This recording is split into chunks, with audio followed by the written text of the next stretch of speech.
happy and we're singing and we're colored. Give me a high five. What is going on, you guys? It's your boy Joe Castro, aka Philly Fresco, and it is my boy. I'm here. I just got thrown off. I'm here with my brother from another big game, James. It's another episode of Best of Enemies, man. We about to do it again. We got my guy George Carmi back in the building. George, what's going on, brother? How you doing, man? What's good, man? Happy to be here, bro. How you guys doing? Can't call it. James, how you doing, brother? How you doing? I'm good. You know what I'm saying? Draft is finally over. A lot of things to talk about.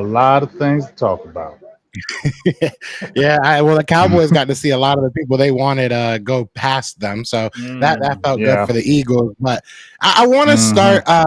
I want to start before we get into, because we are going to go kind of pick by pick, see what we like about every player that we got. But we got about a week removed from the actual NFL draft. We've been able to see these guys, in uniform for the most part. We've seen a little bit of them running around in shorts and stuff. So I'll start with you, George. What was your first initial reaction to this whole draft? Sitting back on day 3, just being like, all right, this was the haul. What was your first reaction to it? We loved it, man, or I loved it personally. I think Washington definitely turned their team around. Just to kind of put it out there, Washington has flipped 57% of their roster. It's a completely brand new team. I think Jaden Daniels is going to bring us a lot of upside on our team. I'm really excited about that. If you guys remember, if you guys particularly watch the show, we did our mock draft session here a couple of weeks ago. I drafted Jaden Daniels. I was excited about him. I think he has a extremely high upside, so I'm happy with that. Going into the second round, we also stacked up some picks. We had 3 second-round picks there. We had Johnny Newton, who fell in the draft, man. I think that was it was a surprising pick. We actually traded with Philadelphia. We can talk about that later on in the show. Cooper DeJean was on the board, but we ended up getting Johnny Newton, who I'm happy with. I like Mike Sanderson from Michigan. I like Ben Sinnott from Kansas State. So I think we have a lot of options here for our team. So got some high upside, bro. I'm excited about it. Definitely. James, talk to me. I haven't really asked you about this draft, but there was a lot of times that I was watching. Obviously, me and you did the first round together, but when I was watching day 2, day 3, I was like, damn, James, they might be in reach of one of the guys he likes, and then boom, they get taken. So what was your reaction from that first round of or that draft in total, I should say? Like I said, the first part of the draft, I would say the first couple of days, I felt okay. I felt like we were in that B status. Obviously they never hit the playing field or anything like that. But if you're just looking at the initial talent and what you projected to be, I liked our first 4 picks. Obviously the second round pick, Marshawn Freeland, was the surprise, the defensive end from Western Michigan, I believe. That was the surprise pick. But overall, in that first, couple of days, I did think that, even though they went after the Carson kid, and I think he may be a player, I thought you could have got a defensive tackle. We had talked about Marshawn Lloyd. We actually talked about Marshawn Lloyd in our show this week on The Final Word. And Law asked me, he's like, what do you think about Marshawn Lloyd? And they were going to get, it was between him and somebody else. And I was frustrated because that was my guy. So toward the end of the draft, I was a little more suspect. We got a Rogers kid from Auburn at the 7th round. They're pumping him, but I don't know. I don't think he's doing anything. And then we got another guy from Louisiana, big boy. So I felt like the last half of the draft were just more like projectiles, maybe just fill-ins, but I don't really think they're going to have a impact. So I feel like the bottom of the round kind of tapered off. But the first 4 picks, I will say I do like what they bring to the table, and I think those 4 will see the field rather immediately. Yeah, and I want to stay on the Cowboys just for a second. I'll talk about the Eagles obviously as well. But while I gotcha, I want to know, because the main thing we were talking about, I feel like every draft you were talking about, you wanted to walk out with a running back. The Cowboys did not walk out with a running back. They do sign Zeke. What was your thoughts as far as how that all kind of curtailed, how that all happened? I didn't like it at all. I did not like it at all. And anybody who knows, listen to the Dallas Cowboys, when we did our shows, I was staunchly against it. I knew, because I know how much Jerry and them love him. And I said this, I felt like, when they let Zeke go, it was like, go get healthy. We're going to bring you back. I think it was like, that was the under table talk. We'll bring you back. Just go away from a year. We'll bring you back. And because it just felt like you went right after it. And I just feel like once you had announced it before the draft, I don't, they had guys on the board, they tried, but I just feel like, why are you talking up players that they lost? And with the Carolina Panthers, obviously, we remember the kid from Texas. They talked him up. They traded up to get him. I just felt like they were doing a lot of talking, and I felt like, we'll go for a running back, but we have Zeke. So if we don't get our running back, let's build this offensive line. And that's what I felt, and that's what I saw in this draft. So they have, Rico Dowdell, who I think I like him, but he is injury prone. I don't like that running room that, Royce Freeman, he's okay. I still feel like they need explosiveness. Yes, we have power, but we need explosiveness. And as I said before, Zeke is a more closer to me, not the guy that you're starting with. So, and I feel like they're going to push to put Zeke in there because they brought him back. You know what I'm saying? I don't feel like he's going to be the backup. They're going to push Zeke to be the guy and, let's run it back and let's do this. And so I feel like, they didn't go as hard at running back when they could have. You could have got a Marshawn Lloyd, and then I would have felt real good about Zeke, because now you got the speed to really press these defenses, and then you can end it with the power with Zeke, and then you got another little gadget guy in a Deuce Vaughn. Now, if you're just relying on Zeke and just settling with that, I just don't like that. Yeah, I feel like the Cowboys are in turmoil. I'll say that right now. I like it. I'm right there behind you. Yeah. Shout out to everybody in the chat. We got 120 people in the chat between the channels. Be sure to hit that like, hit that subscribe. We are streaming as well on George Carmi's channel, so definitely go give him a subscribe. Go follow him. It puts out great work. So now look, this is the Eagles. I don't gotta really go too in depth. Y'all know I love this draft. I mean, the Eagles were able to walk away with 2 of the top 30 players in this draft, getting Cooper DeJean and Quinyon Mitchell, taking flyers on guys like Trevor Keegan, Jeremiah Trotter, which I think is a really important flyer, Johnny Wilson. So all around, I think that the Eagles did exactly what I wanted them to do. Got my guy Anais Smith, who I liked a lot. And look, at the end of the day, I think that the Eagles, and I've talked about this before, even the draft, they were in a position to be multiple, to be versatile, to be whatever they needed to be when this draft started. And this draft, once it started, it was like, okay, you're going to have defensive players at your whatever cornerbacks you want, you're basically going to have them at 22. So they went ahead and they double dipped into a great pile of kids. So I'm excited to see what happens. I think Trevor Keegan is probably the most underrated signing of all these rookies, just because he has a real possibility to go out there and get a right guard job. So I'm excited to see what the Eagles can do with this. I do want to touch on the trade real quick, because you did bring it up. What were your thoughts initially because I know the Eagles have traded with the Cowboys, and when that happened, I was like, what the heck? But ours wasn't as, that was top 10 trading with the Cowboys. Mm-hmm. But what was your initial reaction when you saw the trade between the Eagles and the Commanders? So it was interesting, right? So the top of the second round, Washington really needed a left tackle, right? So we're kind of waiting for that left tackle to kind of drop into our hands. We were also looking at defensive back. We're looking at, a lot of talk, it's kind of funny this person fell. TJ Tampa, we all talked about him one in the draft as well. We thought he was going to be there in the top of the second. So TJ Tampa was floating around there. Cooper DeJean was floating around there as well. So we definitely, I had my eyes open on that because we do need depth at our CB position. I was a little bit disappointed at first, especially we got Johnny Newton, and we got Johnny Newton, who is a top 15 talent, to be honest with you guys. He is going to start. He's going to be in a rotation for a defensive line. So I was a little bit concerned at first, but dude, walking away with 2 second-round picks, that's fantastic. We walked around 3 second-round picks. So, if you look at it across the board, in regard to DC, almost unanimously, we got an A grade on our draft board. So I think we're walking away with about 4 starters from our team, which is going to be pretty exciting. Jaden Daniels, upside quarterback, walking away from that DeJean trade. It was either DeJean or Mike Sanderstill and Ben Sinnott, and we got 2 players that are going to be immediate impact players for us. And I don't know if any of you guys, even in the chat, Ben Sinnott, so definitely he's a flexible tight end piece, and I think it's going to help out Jaden Daniels a lot. So, it's collective. I think having 2 starters as opposed to 1 is a win trade. So I'm happy with that. Yeah, when I saw it, I was shocked. I knew that there was a possibility the Eagles moved up for a cornerback in the first round, or we heard offensive line, we heard wide receiver, which I knew that wasn't going to happen. But we heard that there was a possibility we would move up. But to move up, I thought these second round picks were going to be used to move down to get you another third, another fourth. We did both, which is just crazy to me. I mean, we were able to get we gave up the 50 and the 53. We took your 40. We also gave up the 161, and we also took your 178 and a 5th round pick, which was number 152. So we turned it into a lot. I mean, obviously the Eagles kept on trading. So that 4th round pick turned into like 15,000 5th round picks, but it is what it is.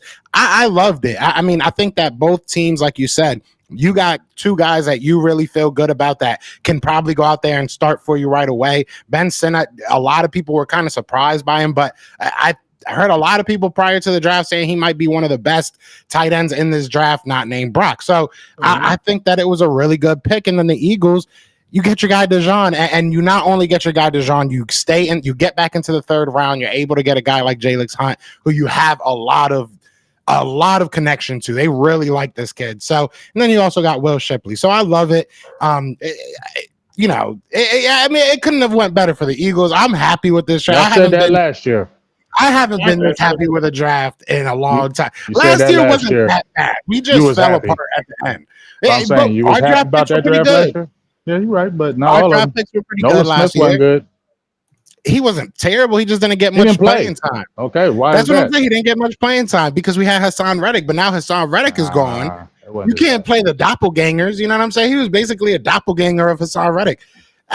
So Joe, this is popping up. Is Howie Roseman overrated? Is he overrated as a GM? Heck no. He gets a lot of love. He deserves it. He deserves. I think that when you look at, all right, does he miss on draft picks? Definitely. There's a lot of people that miss on draft picks. Does he miss on trades sometimes? I mean, trades, you can make an argument. He really doesn't. But when you look at the contract management, the salary cap management, he makes it look like the salary cap isn't real. Like, you know what I'm saying? The things that we do, all the people that we signed, and we're still one of the most cap rich teams come next year. So I think that he deserves every bit of credit that he deserves.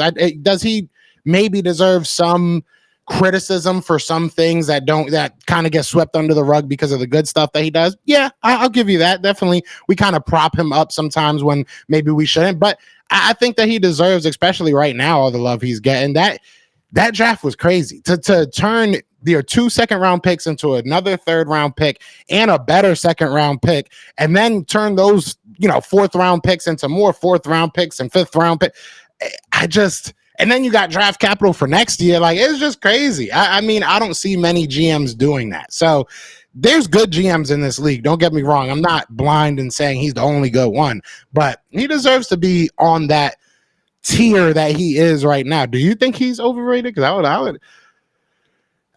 think I ain't gonna hate on Howie. I'm gonna say he's in the upper echelon of GMs just because of the aggressiveness.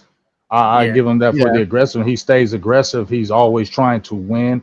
He's always trying to find the best way to win, and he never sleeps. He's always trying to find the best way to make his team better. So in that aspect, I think he is one of the top ones because he brings in the talent that helps the team be good.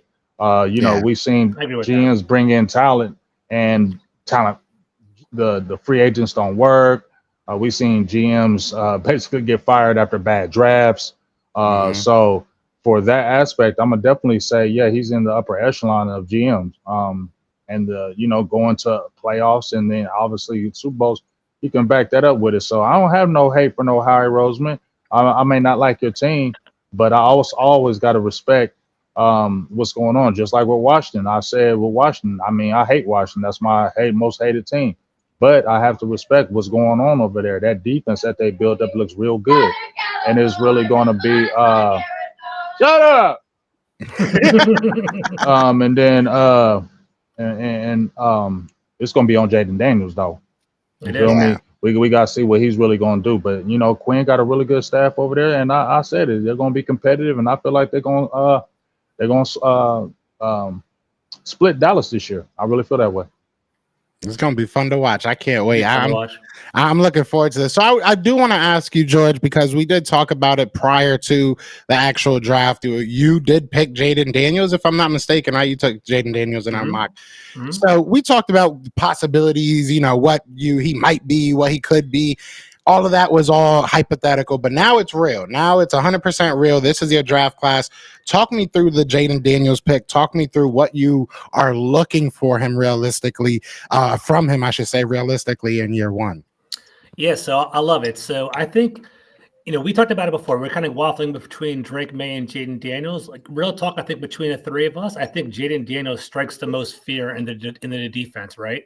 He has that rushing ability. He has that deep ball threat. He has that fast processing. He is the most pro-ready of the quarterbacks that were coming out. I thought, Caleb Williams had a kind of a regression year. Jaden Daniels had a Heisman Trophy winning year there. The only concern I can see with Jaden Daniels is his size. Is he going to be injury prone? Is he going to be hit often? We'll see how that actually goes. But I do think that him and Cliff Kingsbury are going to be a great match. If you guys remember, Cliff Kingsbury, he helped Kyler Murray get his way into the league. He helped Kyler Murray win Rookie of the Year when he was on Arizona. So there was some high upside there. Once again, Cliff Kingsbury also helped out Patrick Mahomes at Texas Tech, Johnny Manziel, not Baker Mayfield, but he basically helped out a lot of people in regard to their just transitioning, and he's good with mobile quarterbacks.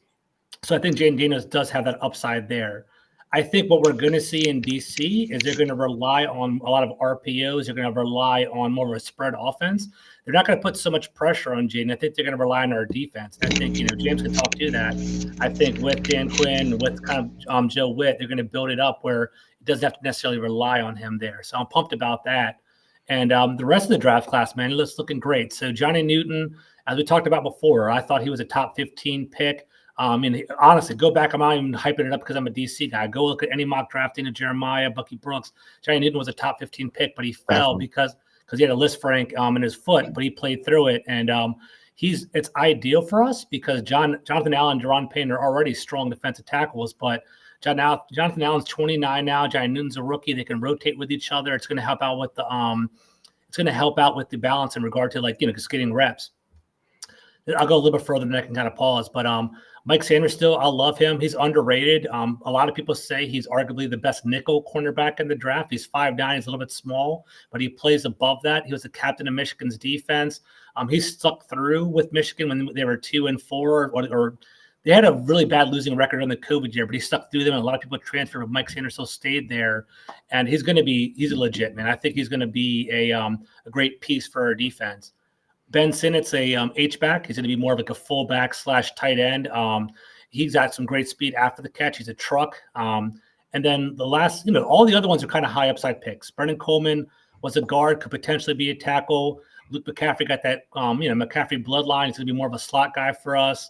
And then Jordan McGee, people are hyping him up. Actually, like I said before the show started, Joe, Brett Coleman was on my show on Monday, and we were talking about draft picks, and he was most excited about Jordan McGee. He was like, he comped him to Jeremiah Owusu-Koramoah from the Cleveland Browns. He's like, hey, he's like, McGee, he's kind of like, he's on him. He's not necessarily acclaimed like everybody else, but he might be able to beat Jamin Davis out for reps. And our linebacking core now is Bobby Wagner, Frankie Olivo from Carolina, and let's say Jordan McGee or Jamin Davis. We have some potential on that second level, so I'm excited about that. Yeah, and I like Javonte Jean-Baptiste. I was talking about him closer towards the draft. I was starting to talk about him. I did not on my bingo card have him going in the 5th round, but I think that he's an athletic monster. I think he's going to be very, very interesting to watch. Looking at this draft class, throw me a grade. And is there anything you would have done differently if you were the GM looking back on it? I mean, hindsight is 2020, but is there anything you maybe wanted to see done differently with this class? So I'm happy with the class. Realistically, I will give it an A. I'm not trying to be like hyping it up, but I do see a lot of potential here.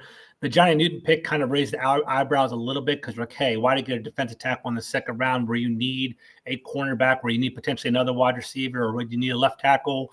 But I'm happy with the state of our team having the 2nd worst record in the entire NFL. It's all about stacking up great, talented players, right? Instead of reaching for a left tackle, like we like Tyler Guyton, we like Demarius Mims, we like all these other guys that are coming off the board, but they were all off the board. So what are we going to do? We're going to reach for like the 10th best left tackle or the number 1 overall defensive tackle, right? So I like Johnny Newton. A little added piece for everyone that's listening. Jonathan Allen's last year of his contract is going to be at the end. Like, he has no more guaranteed money after the season. So potentially Johnny Newton can slide into a starter's role. He's kind of learning this year. Let Jonathan Allen go potentially next year. We get $20 million more on our salary cap if we elect not to re-sign him. So it's a forward-thinking move, which I kind of like.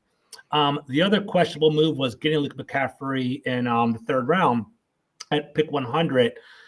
Troy Franklin was on the board. Malik Washington was on the board. There's a couple other dark horse wide receivers. If you're following the draft, they're on the board. So you could have potentially gone there. But, I think that, Adam Peters, former GM of the 49ers, he kind of has that affiliation with the McCaffreys, or the family that they're coming from, and knows the background, and it's kind of wanted to go for it. And, we've been seeing workout videos of the McCaffreys all together. It's a flyer in the third round, pick 100. If he has a good work ethic, if he's working out with his brother, if he becomes a possession receiver for us, I'm not mad at it. Like, to finish that off, Troy Franklin was a great wide receiver, but he's more of like a one-trick pony. He's an explosive, Deshaun Jackson type kind of wide receiver, but McCaffrey's more of possession type. So maybe that'll help him, like Jaden Daniel, pass over the middle. Speaking of Deshaun Jackson, did you guys see that the podcast that him and LaShawn McCoy did talking about Chip Kelly? No, I did not see that. Ooh. So let me give you a quick, because I want your thoughts on this. Because quick rundown, basically what happened with Chip Kelly and Philadelphia and how that kind of went down. But they do a 25-10 podcast, him and Deshaun Jackson, and they basically did a full show being totally open book about what happened with LaShawn McCoy getting traded and Deshaun Jackson getting released, and basically how Chip Kelly made up gang tie rumors. What I want to ask you guys this question: if that was your coach, if that happened to you, because me personally, I'm right now like, there's no way he can get sued or can he get in trouble for this? Like, because you basically ruined Deshaun Jackson's career. How would y'all feel if that was y'all coach in a Chip Kelly? I mean, you guys have had your head coaches that are, off the wall. Yeah. But what are y'all thoughts about that in general? I don't even know the question to ask. James, you want to go first or may I go? No, I'm gonna let me go first. Okay. All right. So Chip Kelly was so interesting watching from the outside. His first year in the league, I was like, damn, you guys might have got something there. You got someone that's creative, thinking outside the box, new innovative offense where he's spreading the field. I was intimidated at first when we had Chip Kelly. Then I watched him single-handedly destroy the Eagles. I thought he was pulling off some of the best players on the team, dismantling what Andy Reid did, getting rid of as a Commanders, Redskin, Washington football fan, I was like, yo, Deshaun Jackson and LaShawn McCoy put fear into my team. I was worried to watch him every single week. Getting rid of McCoy, go check my receipts on Twitter. I was like, please, Deshaun Jackson, come over to DC. And he did. And I was hyped about it. He actually had a couple good years here in DC, too.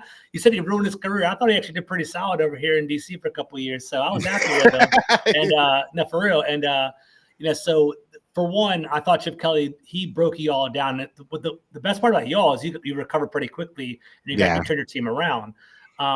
There's got to be some way to press charges, right? That's what I'm saying. The other question, like slander, libel, I don't know what the actual legal term is, but I remember there was a gang tie affiliation that they were talking about constantly on Twitter, and I was like, dude, I don't care as long as you play football on Sundays, come over to the Redskins, I'm down for it. So that's kind of where I'm at with it. Yeah, I was so mad. James, how did you feel about all that? I mean, you know what, Chip Kelly is. I mean, that's wild and that's crazy.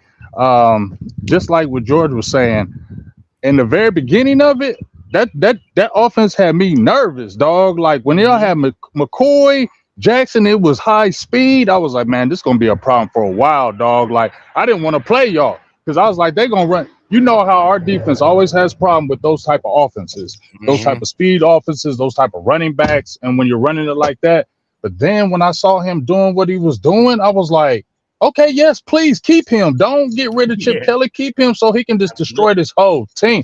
When you get rid of LaShawn McCoy, Deshaun Jackson, and these guys ain't even at their end of their careers, and then you go and get a DeMarco Murray, and I knew that wasn't gonna work. You know what I'm saying? I knew. Sorry, I'm taking my stepdaughter to my her practice, but I knew that wasn't gonna work. when you got a DeMarco Murray. So it was just crazy. And then, just like I said, I don't know how you can't go after a person like that, but dog, they had something. Y'all could have had something really great with that core, and to just do what he did, I'm gonna always say thank you, Chip Kelly. Yeah, you guys are gonna build him a statue. I'm gonna always say thank you, Chip Kelly, because he stopped something that could have been really, really good, because nobody had really seen the offense.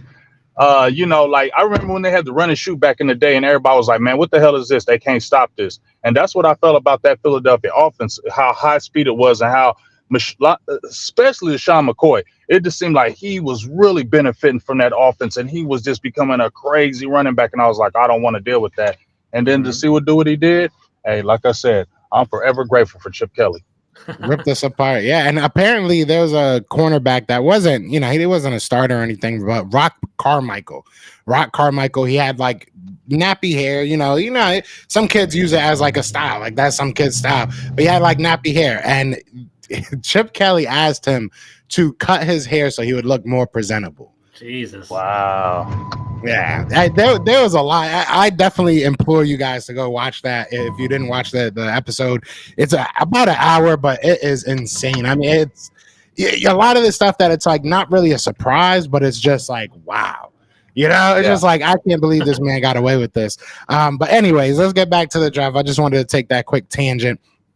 I do want to talk about my Philadelphia Eagles, because I am proud of this team again. At the end of the day, look, the Eagles had needs, but I don't think that they were as pressing as maybe some other teams. Some other teams, I felt like you looked at their squad and they're like, if they don't want them, kind of like the Cowboys right now that, James had to step out for a second. I'll take a shot at his team. But like the Cowboys, you kind of got to walk away with a running back. But I don't feel like the Eagles had that type of need. I don't think there was one certain position that they had to walk away with, but cornerback was definitely something that you wanted to look at towards the future. I talked about how they got both of those guys. That's amazing. But guys that I think really stuck out to me again was the Jeremiah Trotter pick. I talked about Jeremiah Trotter. I have said that I'm not the biggest proponent on. I didn't think that Jeremiah Trotter was the top dog like a lot of people were saying. I didn't think he was the best linebacker in this draft. But to get him at pick 155 in the 5th round, I think that was beautiful. It's a legacy pick. It kind of like what you were saying with Luke McCaffrey, except we had kind of like, we had a dog in the fight, so to speak. Yeah. It's one of those guys that you have the NFL in your background, you have that in your blood. You know how to deal with Philadelphia. He played in Philly. So I think that he'll be fine. I think that it'll be an interesting pick. Johnny Wilson was probably my favorite pick. I'm going to be real with you. And it's not because I was so high on him coming into the draft, but I was listening to, this was one of those where were you picks. But when he got picked, I was driving in the car. I was, listening to the draft, and I'm looking at the best available. And I'm like, yo, they better take Johnny Wilson right here. There's no way that they just let Johnny Wilson go by him. We take him, yeah. So what are they going to play him though? I heard people talking about him as a tight end. Are they going to play him as a tight end, or are they going to keep him as a slot wide receiver? What are you thinking? From what I've been told, from what I keep hearing, is that the Eagles are cool with keeping him at wide receiver. That's what I keep hearing. He wants to stay as a wide receiver. They said that they're open to him doing that. I personally think he should be a tight end. I think that would be insane. But I mean, he blocked well. It's not like he didn't block well in college. So I think that him at tight end makes a lot of sense. Maybe it's one of those things that you give him a year or two to kind of try and get his footing as a slot guy.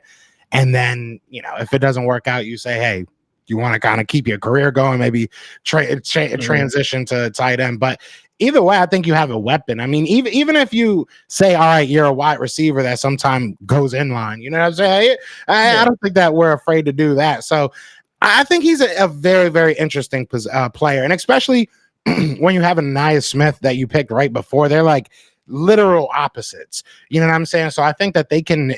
Anaya Smith is most likely, in my opinion, gonna take that wide receiver 3 spot. I don't really have much faith in who do we have? Paris Campbell or Devontae Parker. I have no faith in Devontae Parker or John Ross. Like I don't think any of those guys are gonna take it. I think Anaya Smith is that guy. He's just more of a true wide receiver. And then Johnny Wilson's a very interesting guy. So I'm excited to see what happens. I think when you look at this draft as a total, it checked off a bunch of boxes. Obviously, you needed some guys to, go out there. Edge was kind of a concern this year too. You needed some depth there. But looking at the future, you have our defense is going to be fine. This is the first time that I can say with confidence that the Eagles don't have to worry about cornerback for a little while, because I can't remember the last time that we've actually drafted for the future of the position. So I think this was an A++, especially when you factor in the draft picks that you're getting next year. I think they absolutely killed this draft. So my whole fear is just health and how you're going to kind of integrate these guys, because there's going to be questions about Quinyon. Cooper DeJean, they're saying that he's going to be more of a slot nickel kind of guy. So about him. Yeah, I mean, you arguably got two. I mean, for real, arguably the best two cornerbacks in the draft. Quinyon Mitchell was highly rated, top 10, 15 pick. He's a fighter, man. He was also with the Senior Bowl, as you know. I'm sure you guys were there and you saw him there. And then Cooper DeJean, super athletic, man. He's he crushed. The only reason he did not necessarily shine out in this whole draft process, he was a little bit injured going into the scouting or the NFL combine, so he wasn't there.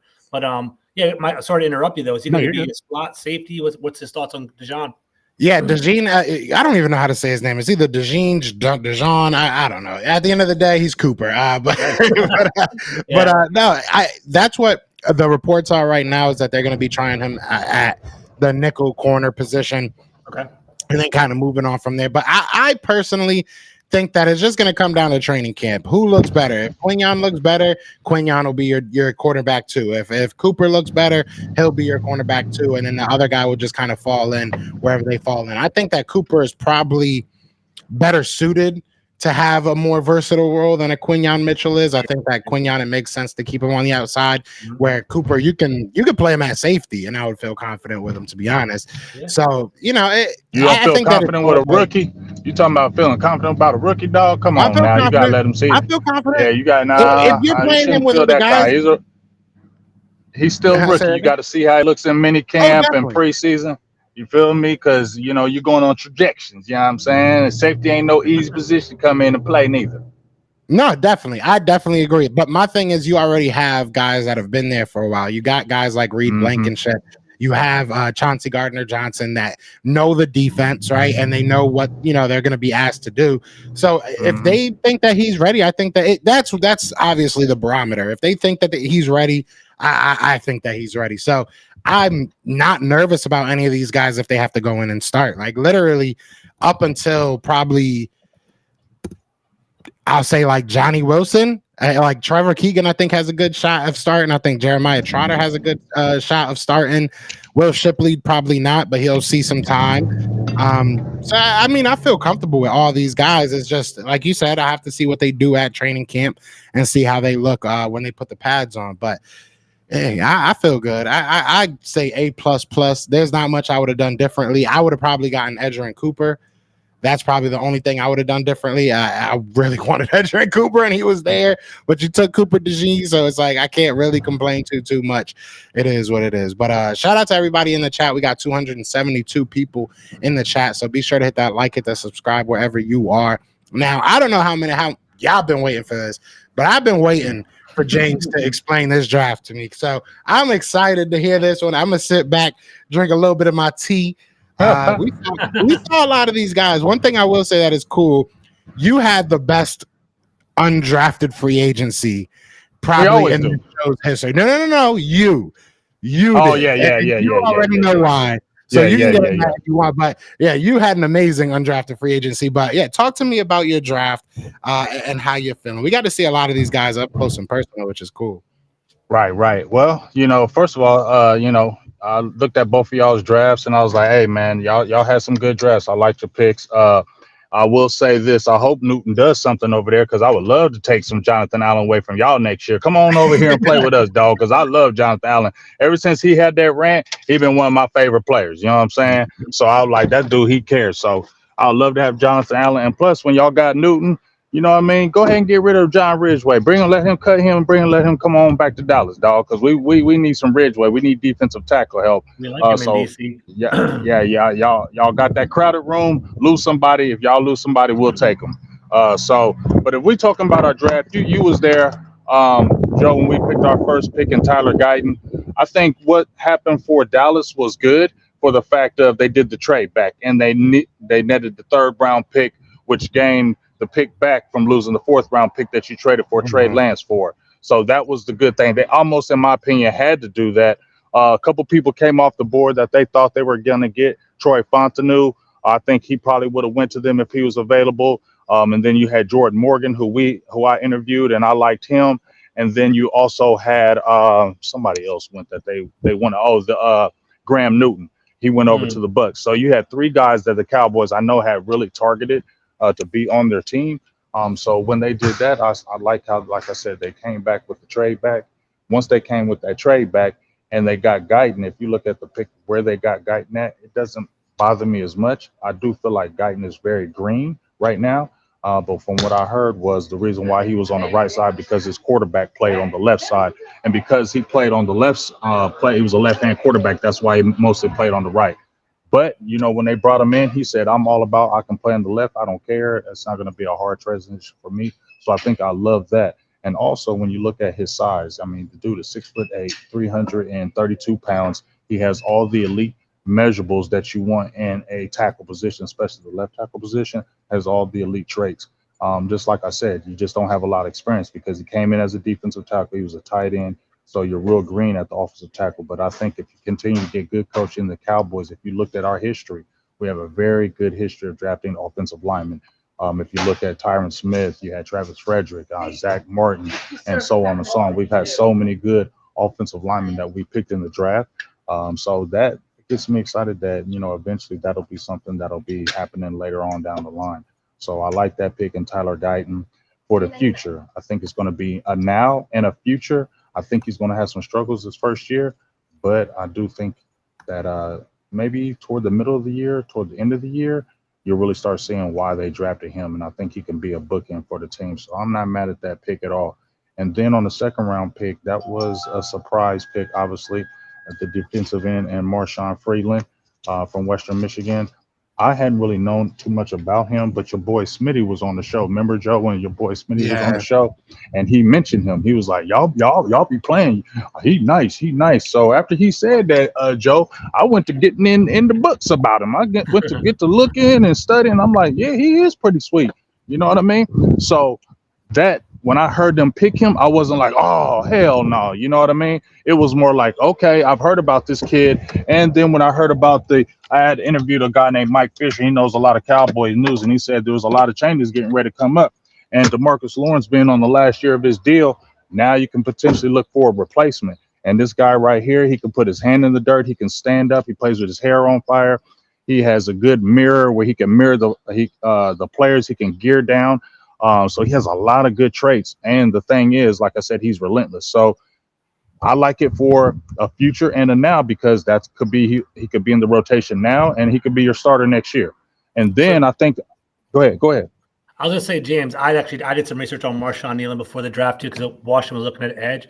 I think he's a good player, man. I think he's definitely he's an explosive pass rusher and he can dominate in games. The only question about him as he played for Western Michigan was a talent level really high for him consistently. But if you look at ability prospects and if you look at it as a scout perspective, I think he does have a high upside. I wouldn't like if you went in the 30s or in pick 40, something like that, no one would have batted an eye. So getting him at 56 is a pretty good pick there. So I think the only concern for him is he actually is it going to translate at the next level? But typically height, weight, speed, it's always good to kind of bank on that. My question to you, though, is for Tyler Guyton. Is he going to be your immediate starter, or is he going to be because Guyton, I agree with you. Everything you said is 100% true. He has a size, he has the upside, but he is a little bit green. Do you think he's going to start the first couple of weeks, or do you think it's going to be transition as the year goes on? Honestly, we're going to see. I think training camp is going to be huge for him. Just like Tyler Smith the year prior, when we drafted him, they drafted him at left guard, right? And he was going to be the left guard of the future. Then you saw Tyron Smith go down, and we saw that Tyler Smith could play tackle, but he was mostly playing a lot of guard. So I was a little bit nervous right then when that was happening because he had not played guard all training camp. Not played tackle all training camp. And then right before training camp ends, Tyron Smith goes down. He jumps right in as a starter. So, it was a little bit nervousness right there, but you saw what he did. He hit the ground running and had a really good year at the left tackle position. Even though he gave us some sacks, you saw the potential. So much of the potential that you were like, hey, we can keep him at left tackle and just go ahead and let a Tyron Smith go.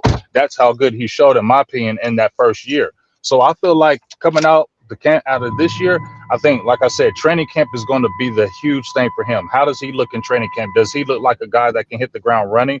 So I think that's what the experiment is going to get. It's going to get a lot of work in the preseason, I believe. And I think that's really going to be the barometer. They got Chuma Odega. He played tackle for us last year. I'm not really excited about him, but we do have a pick in the 5th round from last year and from North Carolina, and Sim Richards. He played a lot of left tackle in preseason, and he played left guard and left tackle in college. So I think if he shows some anything, they might try to go with kind of those guys before they try to throw him at the fire. So I really think, how comfortable does he feel in training camp? And if he feels good in training camp, then I think they'll put him out there and hit the ground running. But if not, I think they'll go with the veteran and kind of slow bleed him in there. There you go. So, but I think our third, I think, like I said, the elite traits, I think he's going to be real good. It's just going to be a kind of a struggle this first year, But I think the guy that everybody's excited for is the Cooper Beebe pick. That was the trade back pick that you got in the 3rd round. He was the guy that was on a lot of people's radar, and he was the one that I know a lot of people were talking about in Cowboys land, that get him. Obviously, y'all remember Travis Frederick. He was a dog. Everybody talks about they reached for him in that 1st round, and you saw what he did. And if he didn't have that disease, he probably still would be the starting center. So you had a guy that came out of there that was maybe they thought was overrated and was could have been a 10-year starter for you. That's what we're talking about. What possibly could be with Cooper Beebe. The dude is from a football family. Dad was a coach. Dad played football. Both his brothers play football. Like I said, I think his younger brother plays at K-State right now. He's like a lumberjack. He's the guy. You feel me? He's our one that he's hitting the ground running. Obviously, you don't have a center. You lost Tyler Biadasz to you guys, obviously, and one of the problems that Tyler Biadasz had with the Cowboys was power. And that's what we wanted to get stronger and get more power on that offensive line. And that's what he brings. 6'3", about 320 pounds. He looks every bit of it. Not super athletic, but if you watch his tape, ain't nobody pushing that man on the ground. You get what I'm saying? Ain't nobody moving him.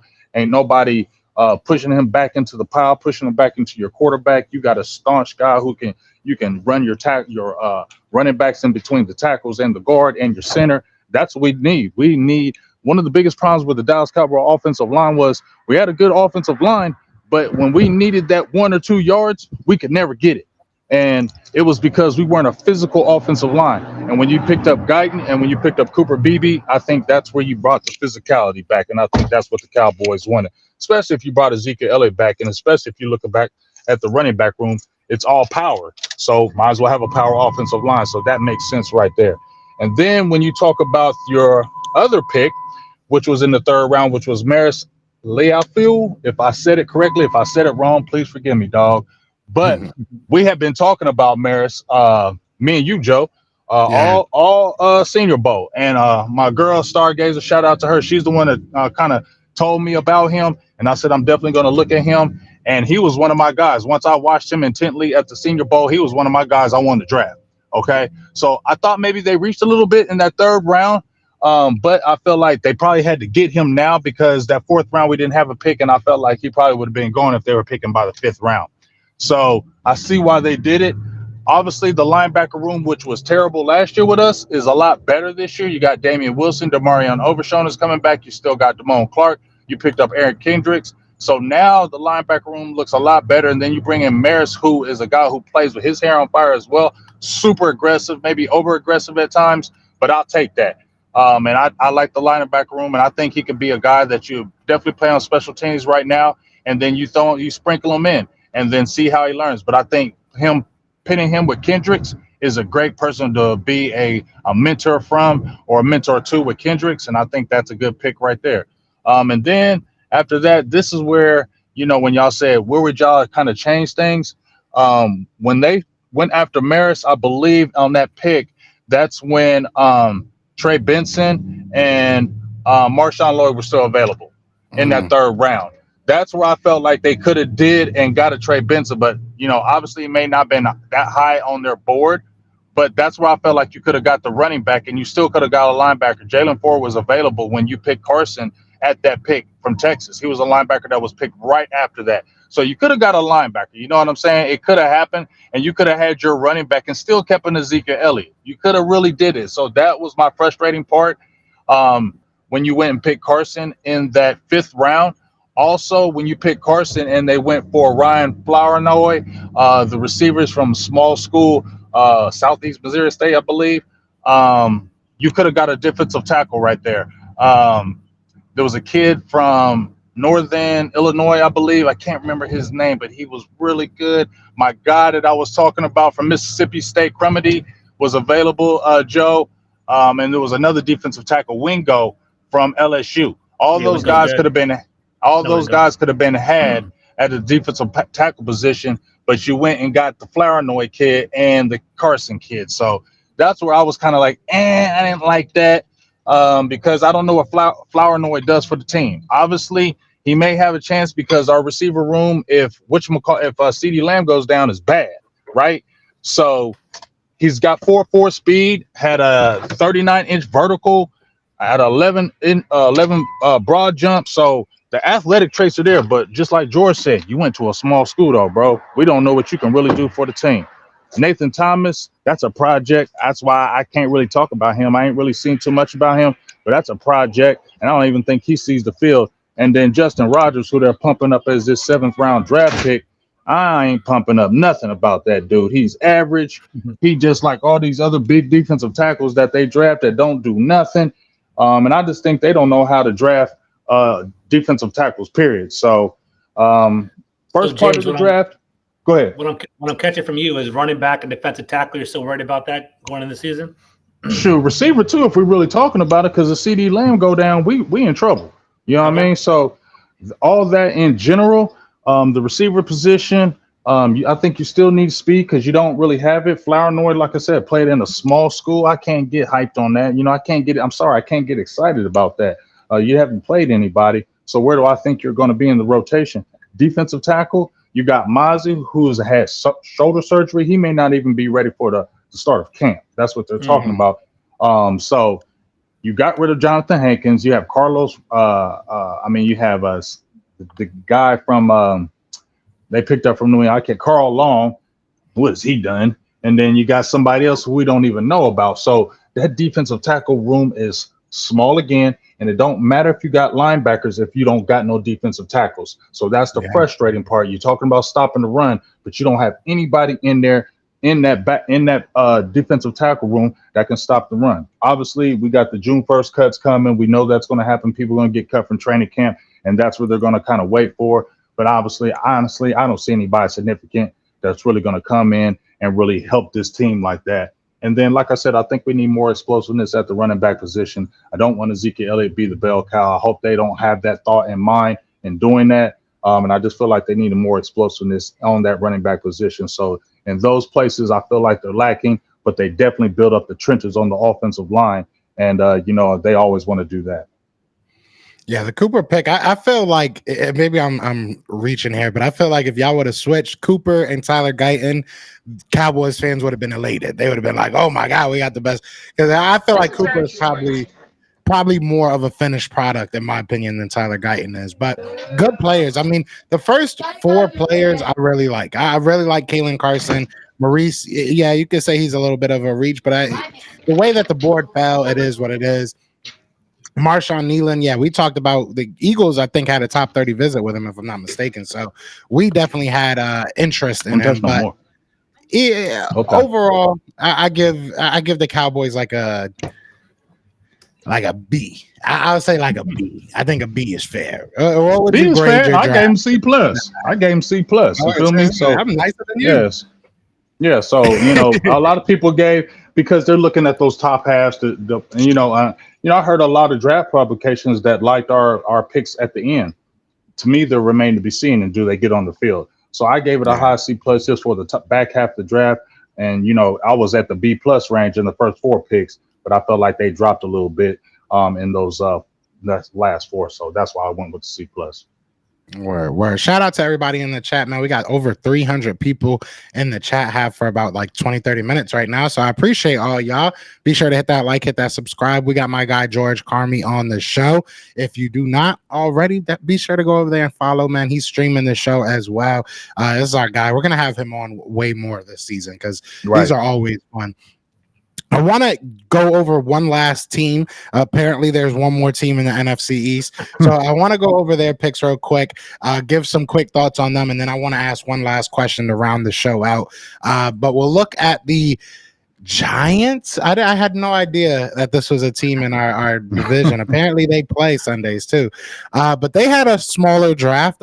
Is this all their picks? I'm like, is this really all the picks that they had?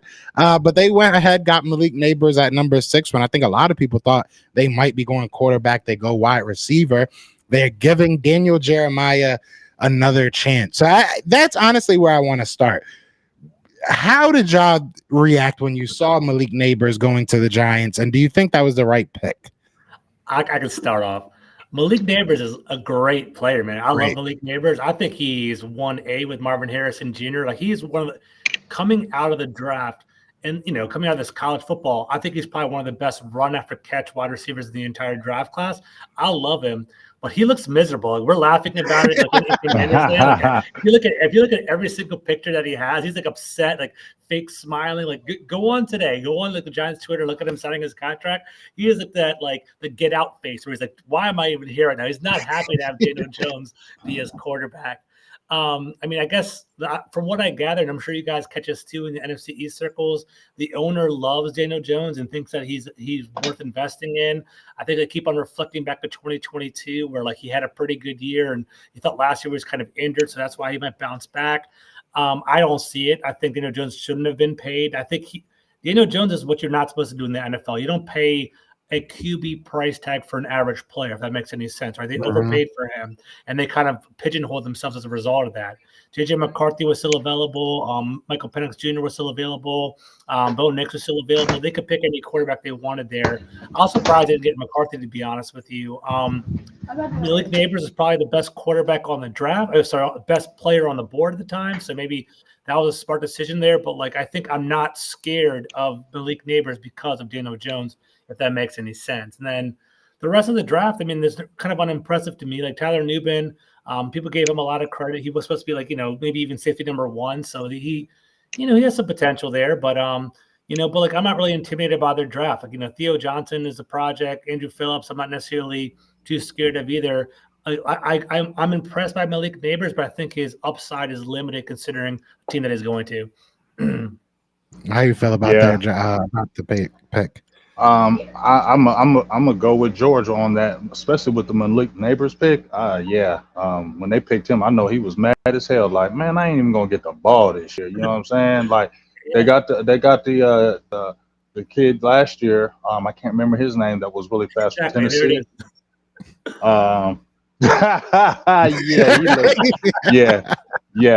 He looks totally pissed, and I love it. Daniel Jones, come on, bro. Let's I don't know what that owner sees in him, but you know what? I'm not mad at it. I want that owner to say, I love Daniel Jones. I want that owner to say, we got a lot of things that we can do with Daniel Jones. I want him to say all that, because every time he says that, that makes me happy that that's one team we ain't got to worry about. So obviously it's going to be Washington. It's going to be Philly that we'll be talking about, but we ain't got to be worrying about them Giants, because this draft didn't have a lot of picks, but it was this felt like kind of just mediocre beyond Neighbors. You know what I mean? I just felt like, Phillips could maybe do some Theo Johnson, but it was just like kind of when you got a quarterback like Daniel Jones, I don't know where you get excited. So keep that guy in there. Don't get rid of him. Don't cut him.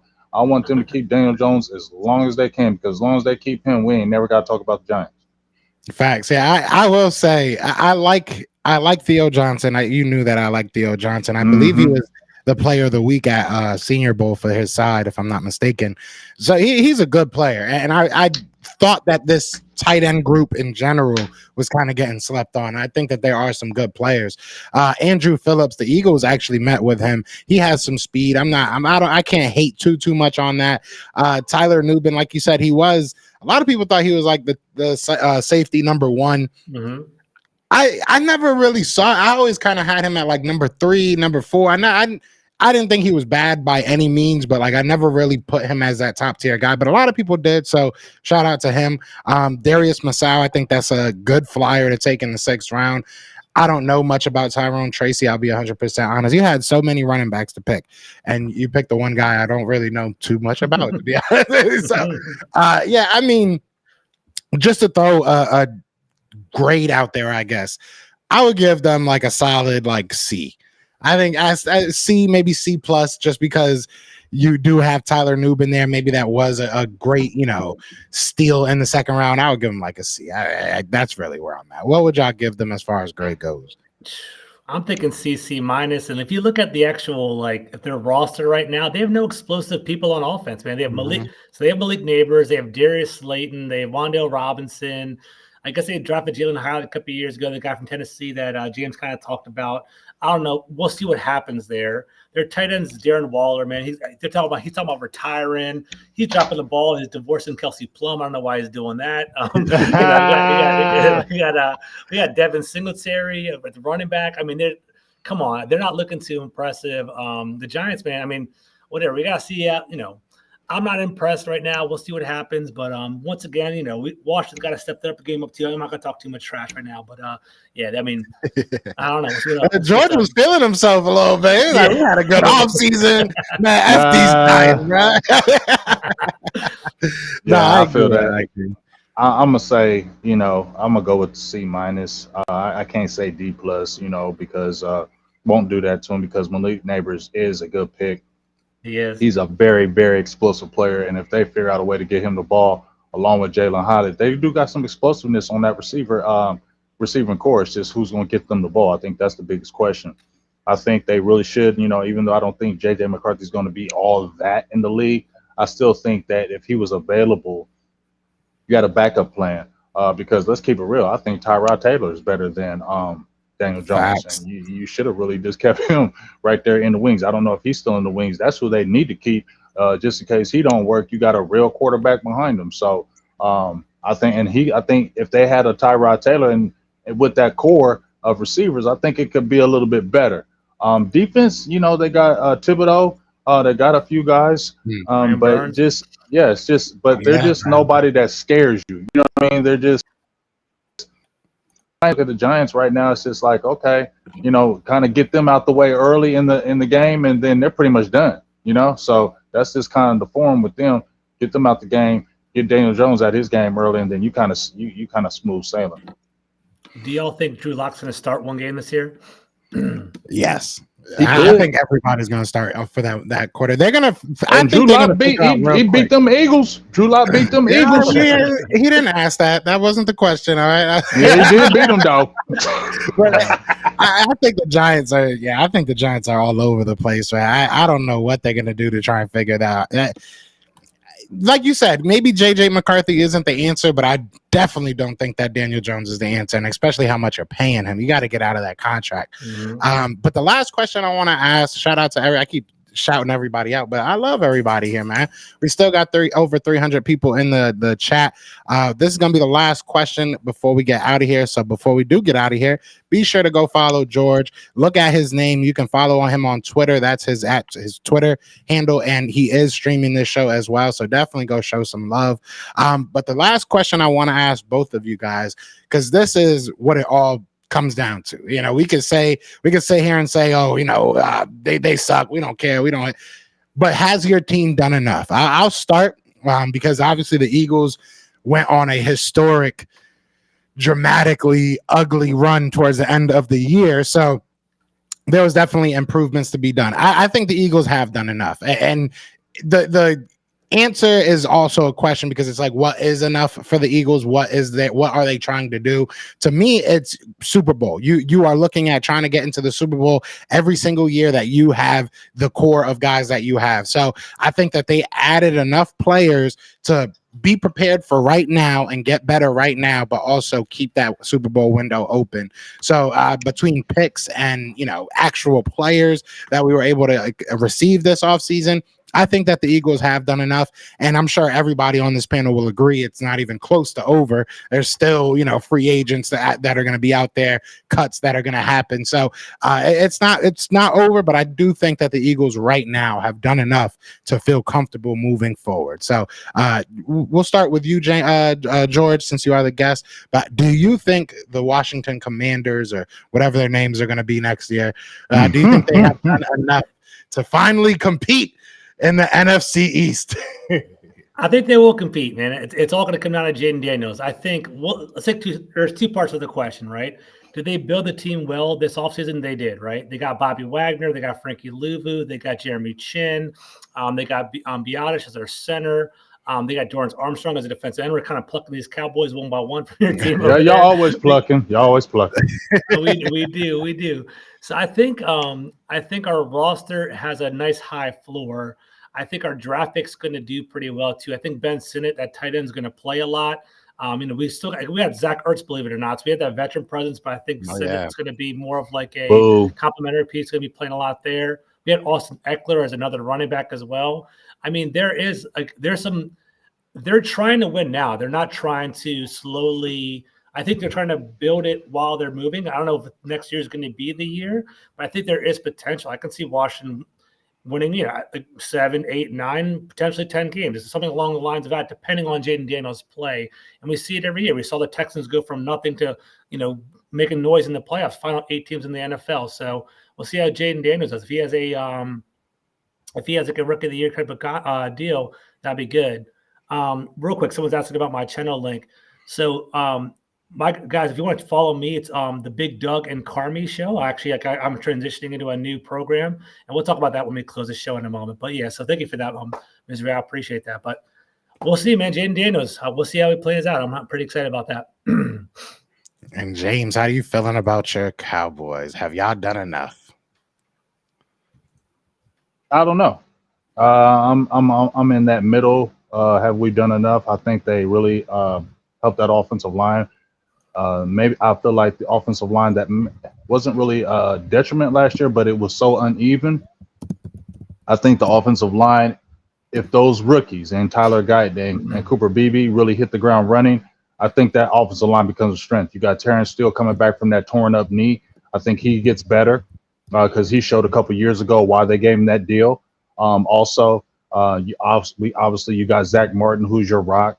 I think he's Mr. Consistent. And then Tyler Smith, you saw what he did at guard. I think he's a perennial all-pro there at guard. So if those other rookies hit the ground running, that quote unquote may have been a weakness last year will become a strength. So in that aspect, you did enough. You protecting your quarterback, but I think where I'm like, I think it's kind of in the middle is because I still feel like that running back room is not upgraded. You're relying on kind of the old school type of theory, and I don't think it's going to work. And I just feel like your defensive tackle room needs to be upgraded, and you're waiting for these June 1st cuts. And I wonder if that person that gets cut is somebody that you want, because if you look how Dallas signs their players, they don't get young players. They get guys more toward the end of their careers, not the beginning, because the older players are going to take the cheaper contracts, right? So you're not going to get the 26, 27-year-olds. You're going to get the 32, 33, 34-year-old guys, right? Because those are the guys going to accept 2-year deals, because that's as far as Dallas goes on that position. And it doesn't cost money. They're not going to pay money. So I feel like, no, I don't think they did enough. They did enough on that offensive line, but as a whole for the team, no, I don't think they did enough for the team. I feel like they still needed to upgrade positions. And I feel like the guys that they're waiting on, because if you've seen the last 4 years how they done Mike McCarthy, they've been active in free agency and side free agents around March and before the draft. They haven't done that this year beside Kendricks, and that's kind of alarming to me. And that's what's standing out to me more than anything else. Yeah, that's music to my ears. I love that. I love that. I ain't mad at that. Hey, but I'm looking forward to this.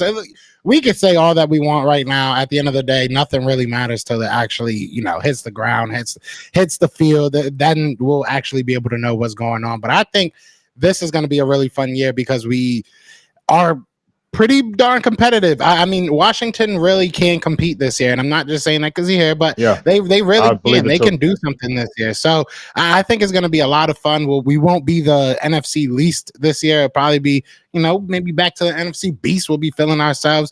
But before we get out of here, we still got 333 people in the chat. I just dropped the link to George Carmi's show at Big Doug and Carmi. So definitely go follow them if you haven't already. But before we get out of here, George, let them know what you got coming up, anything they should be looking out for, and just where to follow you. Gentlemen, first of all, thank you for having me. I love coming on this show. It's a blast every single time. We should get together during training camp season and talk about what we're hearing from training camp and what's happening. Kind of like local reporters from the show. It'd be awesome. It'd be great. For those of you in the chat, man, thank you for jumping in and talking to me during the show. My name is George Carmi. My Twitter handle is at gcarmi21. I do a show every Monday, Wednesday, Friday with Big Doug. It's called the Big Doug and Carmi Show. We're getting some good guests. We had Brett Coleman last week on Monday. We had Rafe Hassan on Wednesday. We're going to start getting into more fantasy football. It's going to be our next big move. We have Andrew Erickson from Fantasy Pros coming on next Wednesday, talking about, people to draft and dynasty drafts as well. So we're not just Commanders content. We try to be NFL industry, kind of everything. So we're trying to be all encompassing. So check us out, man. I'm glad to hear it. Definitely. James, you got anything you want to say to these beautiful people before we get to here? It is a beautiful Friday. So I know we all gonna have some adult beverages. Absolutely. You know what I mean? Definitely. I'm having one right now. Lord forgive me. There you go. But, there you go. Only thing I have is shout out to everybody that's in the chat. Love, we had over 300 in the chat. Really appreciate y'all hanging out with us today. Like I said, love having George on here. We're definitely going to have him on here more. I think he just adds a great element to Washington, to the Washington side. And like I said, I feel like Washington's going to be competitive this year. So I think it's a good thing that, George is going to be here. It's going to be contingent on that quarterback. But I just want to give one last shout out to my dog, Julius Wood. You had mentioned it before on the undrafted. And I said this before and I'll say it again. If you're an undrafted rookie free agent, the best, honestly, the team, in my opinion, is come to is the Dallas Cowboys because you really have a chance. They have had tons of undrafted rookie free agents or free agents come to the team and play significant roles. Tony Romo is one of them and plays very significant roles on the team. So my dog, Julius Woods, he played on my dog's Little League team, which was his son. And, I've known Stevie. We've known each other for over 40 years. So it was one of his young boys. And it's like the little league to the big leagues. It's just I really don't know how to explain it. Just to give a quick background to it, I was talking to his dad when the draft was going on, and he was telling me that all these teams were calling, Julius,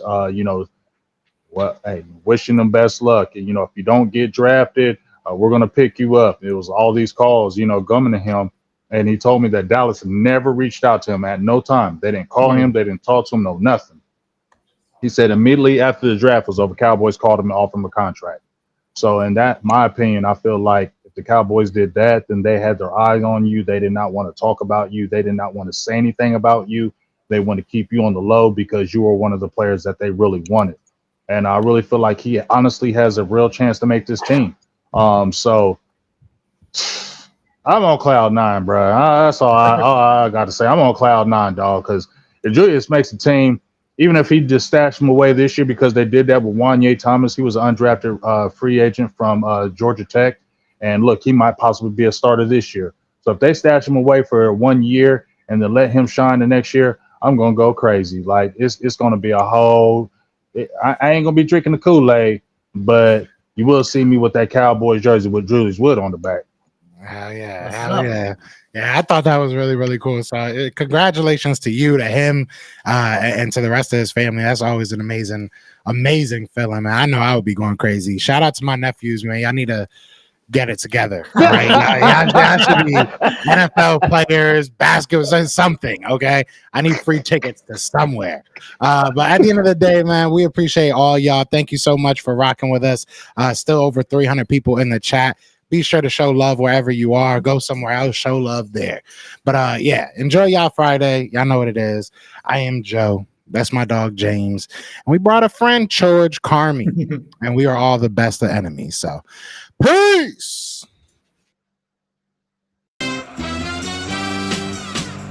We're brothers. We're happy